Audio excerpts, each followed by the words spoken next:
Oke, kita mulai dulu. Yang pertemuan ketiga saya review. Di dalam pertemuan yang ketiga minggu lalu, kita sudah membahas topiknya manajemen operasi jasa. Di mana dalam pertemuan itu kita telah membahas mulai dari pengertian jasa, baru apa saja yang merupakan sektor-sektor di industri jasa, apa saja yang merupakan karakteristik jasa. Selanjutnya materinya adalah prinsip-prinsip di dalam manajemen jasa,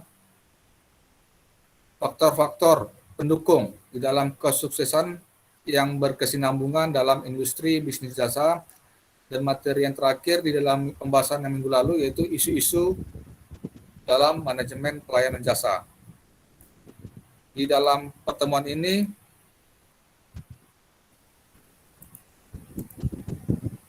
kita akan membahas desain sistem operasi jasa.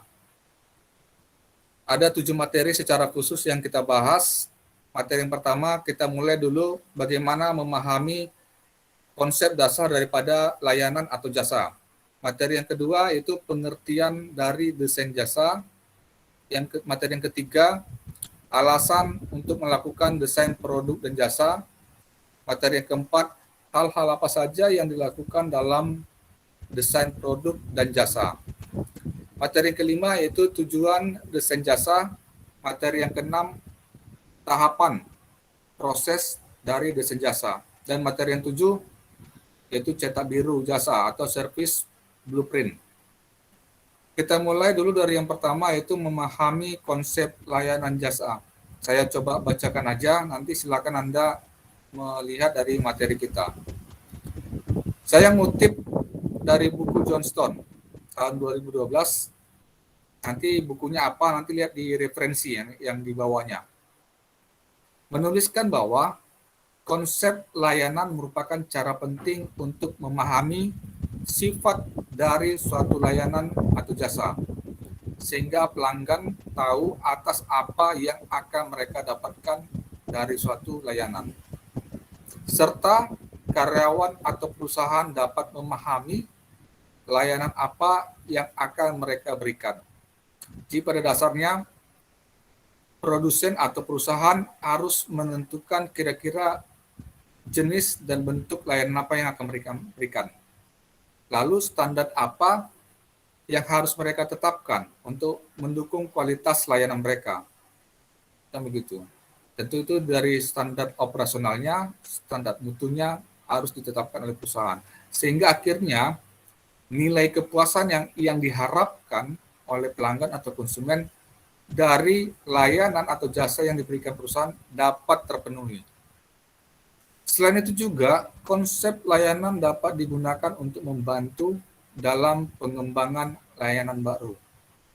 Artinya layanan yang sudah ada diberikan oleh perusahaan itu bisa dikembangkan menjadi suatu layanan baru sepanjang layanan yang sebelumnya belum dikategorikan dapat memberikan nilai kepuasan.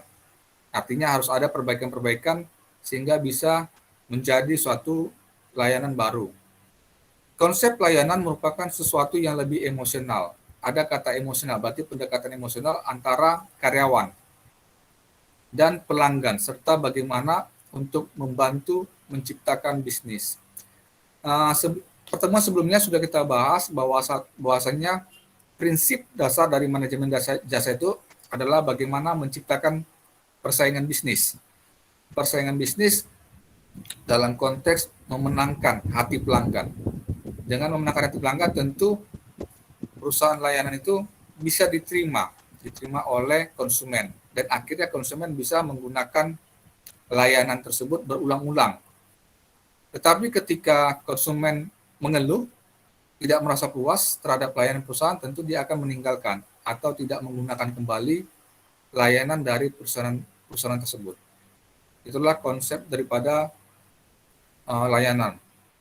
Selanjutnya dalam materi dapat kita lihat konsep layanan adalah pemahaman bersama dan diartikulasikan tentang sifat layanan yang diberikan oleh karyawan dan sifat layanan yang diterima oleh konsumen, di mana harus memberikan informasi berkaitan tentang yang pertama, ide pengorganisasian. Artinya inti dari layanan yang dibeli atau digunakan oleh pelanggan. Jadi seperti yang kita sebutkan tadi, inti dasar dari suatu layanan memiliki nilai, yaitu nilai kepuasan pelanggan. Itulah bagaimana setiap perusahaan layanan harus mengakomodir itu, mengorganisir itu menjadi suatu layanan yang maksimal. Yang kedua, layanan yang disediakan. Artinya proses layanan dan output. Output berarti keluaran. Kalau di produk barang, tentu outputnya daripada produk itu nilai manfaat, kan gitu ya. Sementara output daripada layanan atau jasa itu nilai kepuasan yang telah dirancang, dibuat, dan ditetapkan dalam suatu sistem operasi. Ada suatu sistem katanya, berarti suatu rangkaian, ya kan, suatu prosedur dan sebagainya, di mana menggunakan berbagai sumber daya sebagai masukan atau input. Dalam hal ini termasuk konsumen. Seperti yang kita pahami sebelumnya, bahwa sumber daya yang dimiliki oleh suatu perusahaan sebagai input atau masukan, yaitu sumber daya manusia, kan gitu ya, modal, sumber daya material, peralatan, metode, pasar, dan sebagainya. Baru yang ketiga, layanan yang diterima, sehingga dapat menjadi suatu yang pertama pengalaman konsumen atau the customer's experience. Merupakan interpretasi atau gambaran langsung, tanggapan, interaksi, dan partisipasi dari diri konsumen atas suatu proses layanan yang diberikan, serta outputnya akan mampu melibatkan perjalanan dari diri konsumen berupa serangkaian titik sentuhan kepuasan yang dirasakan. Jadi sangat penting bahwasanya pengalaman konsumen itu di dalam menggunakan layanan menjadi suatu brand atau promosi bagi perusahaan. Sebagai contoh, kalau konsumen memiliki pengalaman yang kurang memuaskan terhadap layanan suatu perusahaan, tentu itu menjadi suatu image buruk bagi perusahaan tersebut. Karena pada dasarnya komunikasi konsumen terhadap konsumen lainnya akan memberikan dampak nilai atau brand daripada suatu perusahaan. Kalau saya merasa kurang puas atau buruk menilai terhadap pelayanan suatu perusahaan, saya akan bercerita. Saya akan bercerita kepada orang lain. Tentu dengan saya bercerita itu akan menjadi suatu media promosi terhadap perusahaan. Tetapi artinya media promosi itu menjadi media yang buruk, ya kan?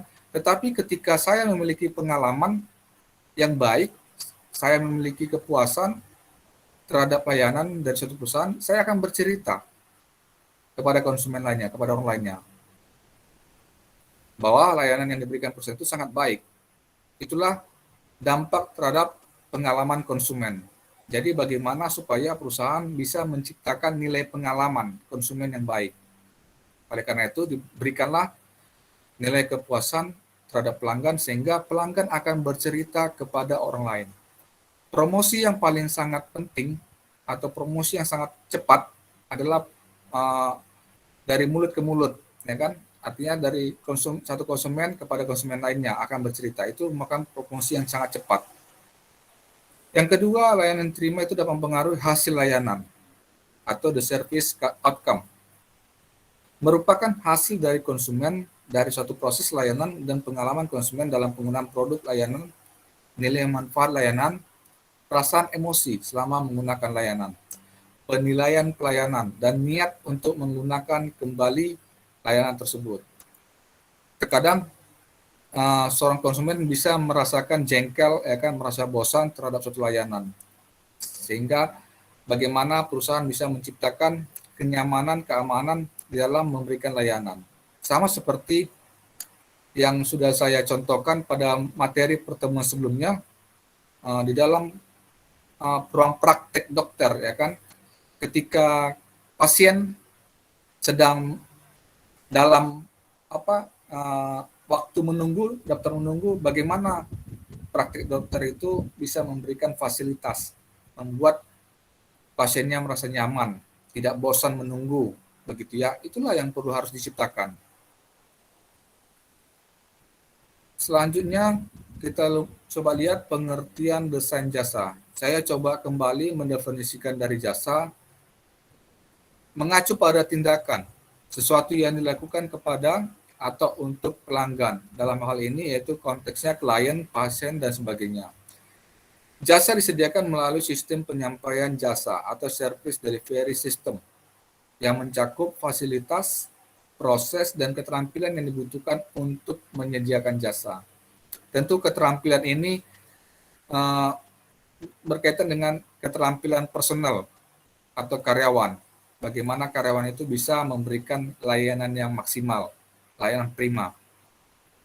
Desain jasa meliputi pengembangan atau perbaikan seluruh paket jasa yang meliputi yang pertama sumber daya fisik yang dibutuhkan. Sumber daya fisik bisa manusia, peralatan, aplikasi, perangkat-perangkat pendukung di dalam memberikan pelayanan. Yang kedua, barang yang menyertainya yang dibeli atau dikonsumsi pelanggan atau disediakan dengan jasa. Yang ketiga, jasa eksplisit atau fitur mutlak atau inti jasa seperti persiapan pajak. Nah, dalam setiap kita membeli suatu produk, baik itu barang maupun jasa, konsumen selalu dikenakan pajak. Ya kan? Tidak ada produk yang tidak dikenakan pajak. Kita membeli pulpen saja itu sudah dikenakan pajak 10%. Kita makan di restoran, kita sudah dikenakan pajak 10%. Kita menginap di hotel pun, kita sudah dikenakan pajak. Itulah diartikan jasa eksplisit. Fitur tambahan di luar daripada fasilitas yang diberikan perusahaan, tentu itu berbentuk pajak. Yang tentu pajak ini pasti dibebankan kepada konsumen. Yang keempat, jasa implisit, fitur pendukung atau tambahan seperti keramahan, kesopanan. Tentu di dalam suatu pelayanan sangat dibutuhkan yang selalu dibesar-besarkan atau digembar-gemborkan oleh layanan perusahaan seperti 3S gitu ya, sapa, senyum, salam. Ya kan, itu bagian daripada keramahan, bagian daripada kesopanan. Itulah jasa implisit, jasa yang harus melekat. Jasa yang harus melekat di dalam suatu aktivitas layanan. Desain jasa dimulai dengan pilihan strategi jasa yang menentukan sifat dan fokus jasa serta target pasar. Desain jasa memerlukan penilaian manajemen puncak terhadap potensi pasar dan profitabilitas. Profitabilitas berarti tingkat keuntungan yang diharapkan, tingkat keuntungan yang ingin diperoleh. Atau kebutuhan dalam kasus organisasi nirlaba. Organisasi nirlaba itu organisasi non-jasa, non-profit, yang tidak mencari keuntungan. Selanjutnya materinya itu alasan dalam melakukan desain produk dan jasa.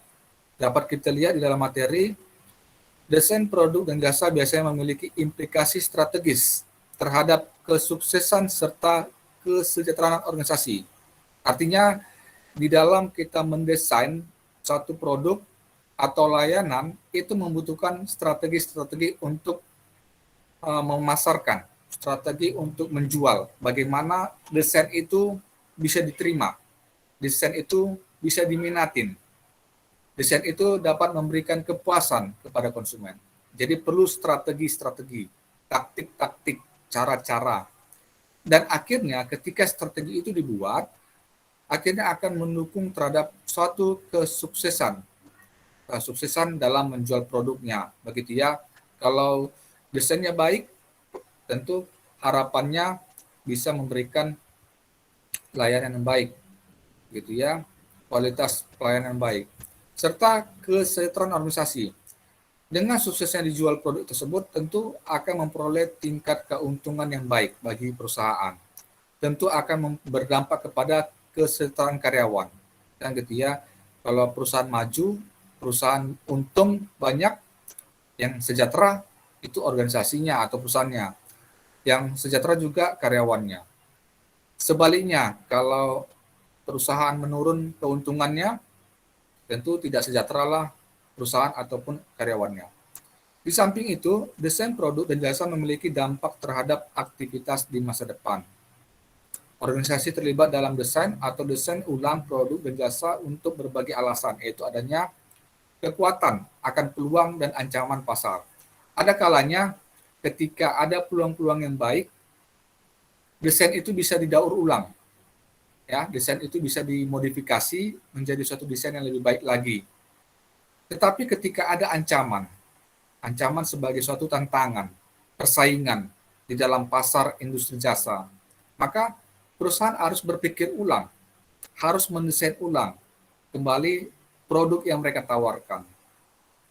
Sehingga desain itu atau produk yang ditawarkan itu tidak ketinggalan, tidak menjadi suatu kelemahan bagi perusahaan, tetapi menjadi suatu keunggulan, gitu ya. Selanjutnya dalam materi dapat kita lihat faktor-faktor yang memicu peluang dan ancaman pasar adalah satu atau lebih perubahan. Apa saja perubahan itu? Yang pertama, perubahan ekonomi. Misalnya permintaan yang rendah, tuntutan terhadap garansi yang berlebihan, kebutuhan untuk mengurangi biaya. Kalau ketika zaman krisis moneter, ya kan, di mana ekonomi carut-marut, tidak stabil, tentu permintaan konsumen terhadap suatu produk itu rendah. Sama seperti ketika krisis pandemi pada akhir-akhir ini gitu ya, pandemi Covid. Permintaan terhadap suatu produk itu sekarang rendah karena konsumen enggan menggunakan produk. Baru kebutuhan untuk mengurangi biaya. Ada kalanya konsumen ingin membeli satu produk menawar, ingin murah. Sehingga bagaimana perusahaan jasa untuk mengurangi biaya operasional sehingga harga yang ditawarkan terhadap produknya itu bisa murah. Itulah konteks dalam pada kebutuhan untuk mengurangi biaya. Yang berikutnya faktor-faktor sosial dan demografis. Baru faktor politik atau hukum, misalnya perubahan pemerintahan, masalah keselamatan, peraturan baru. Kalau berkaitan dengan peraturan baru, selalu ada peraturan-peraturan yang mengatur atau yang mengikat aktivitas yang dilakukan oleh perusahaan. Supaya perusahaan-perusahaan itu teratur, terarah, tidak suka-suka, begitu ya. Yang keempat berkaitan dengan kompetisi atau persaingan.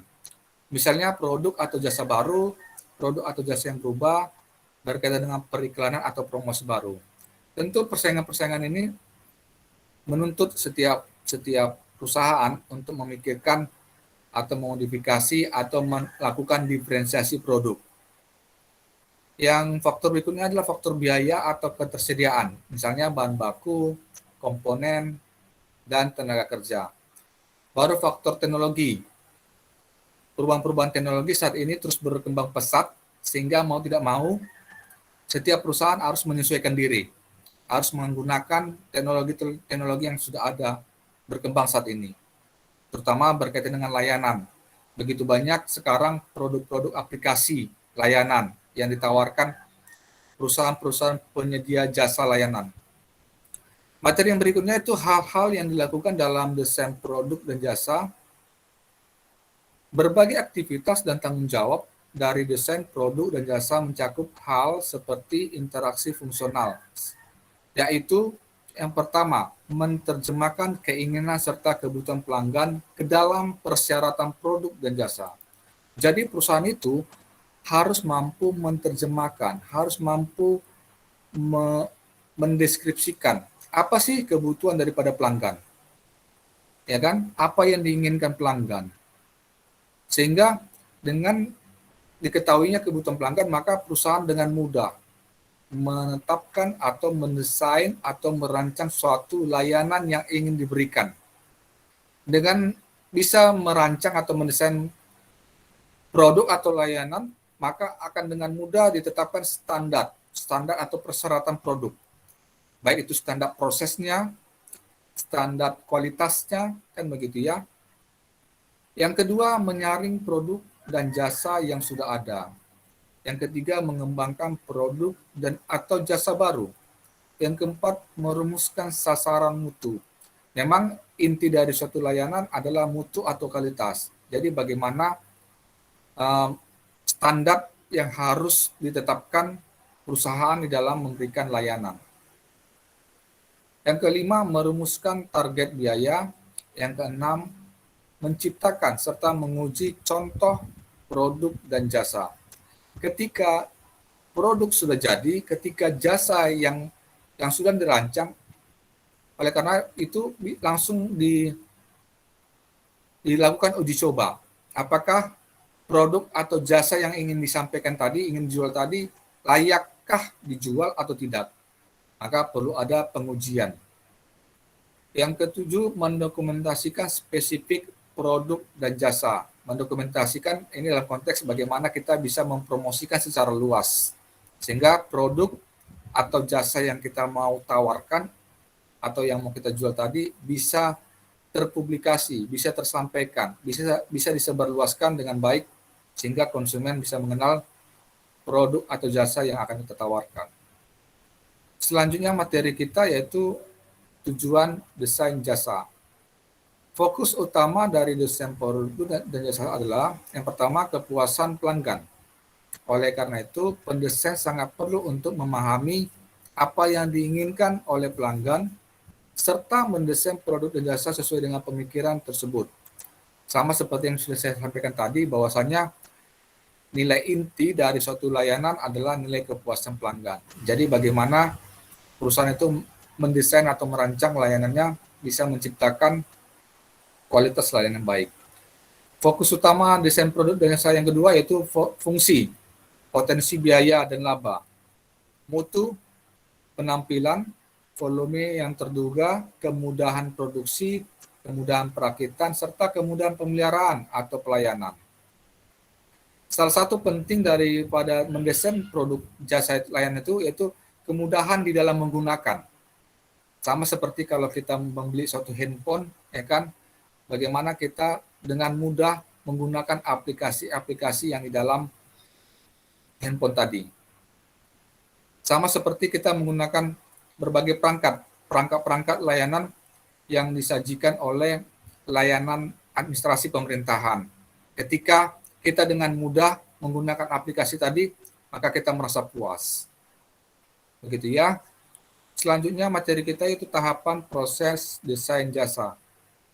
Tahapan dalam proses desain jasa itu yang pertama membuat konsep.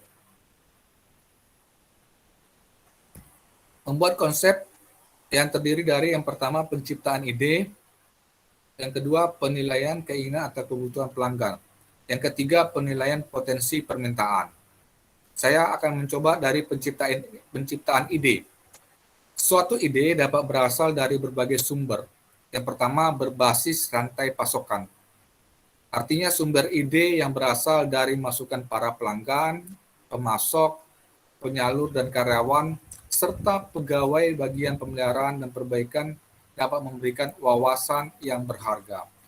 Jadi semua ide tidak hanya berasal dari internal organisasi, tidak hanya dari internal perusahaan. Tetapi ide-ide itu bisa saja kita terima dari eksternal, baik itu dari pelanggan, pemasok itu perusahaan penyedia bahan baku, baru karyawan-karyawan. Artinya semua pihak diberikan kesempatan untuk memberikan gagasan, memberikan pendapat, memberikan ide untuk bagaimana supaya bisa menciptakan suatu konsep layanan yang bisa dijual, yang layak dijual, yang berkualitas. Yang kedua, berbasis kompetitor atau persaingan. Artinya salah satu penggerak terkuat produk atau jasa baru dan yang telah diperbaiki ialah produk dan jasa kompetitor. Dengan mempelajari produk atau jasa kompetitor dan bagaimana kompetitor beroperasi, baik itu ditinjau dari kebijakan penentuan harga, kebijakan tingkat perolehan keuntungan atau return, garansi, strategi lokasi, dan lain-lain. Organisasi dapat memperoleh banyak ide secara berangsur-angsur. Artinya, kita bisa belajar dari orang lain. Kita bisa banyak mendapat pengetahuan. kita bisa banyak mendapat pengalaman dari para pesaing-pesaing kita, kompetitor kita. Tentu yang kita pelajari, tentu yang positif, yang bermanfaat bagi kita. Tidak semua yang kita lihat itu benar, tidak semua yang kita lihat itu baik. Jadi kita dapat melihat atau mengambil yang nilai-nilai positif aja. Begitu ya, apakah kompetitor kita itu dalam menentukan harga bisa baik, bersaing, kita bisa belajar dari mereka. Bagaimana pesaing kita menentukan strategi lokasi, kita bisa belajar. Jadi kita bisa belajar yang positif dari para pesaingnya, sehingga kita bisa tiru, kita bisa modifikasi. Yang berikutnya berbasis riset atau penelitian, merupakan sumber ide untuk produk atau jasa baru ataupun yang telah diperbaiki.